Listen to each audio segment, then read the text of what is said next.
Quiet on set.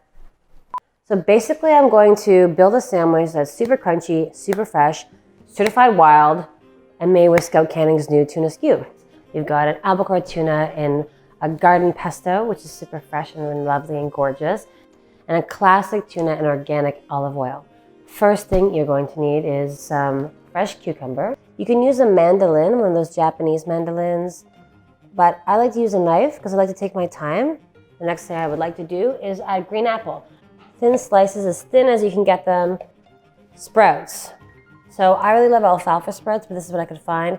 This is a mix of microgreens. Whatever you can find access to, this stuff is all great. Tuna, albacore tuna, and certified organic olive oil from California. And often when you open up a can of tuna, you like drain it off, right? Like you're like draining off all the liquid. We don't want you to do that. The organic olive oil is so like rich and unctuous and yummy and toasty and golden that's the base of your tuna sandwich. Smash it up.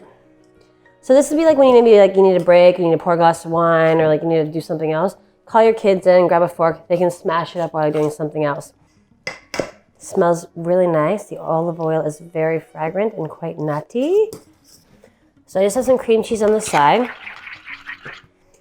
Smear it all over the bread. This is where I like to add the tuna because we're then going to use the other ingredients to sort of pocket it all together. I'm going to just dollop it on here. Fully set up with all the bits. All we need left is sprouts. So load it up. This is the opportunity to eat as many sprouts as possible in your daily diet. They're full of nutrients and energy, and like I said, they smell really gorgeous. Time for the smoosh. So you're just going to press the sandwich together, and that's it.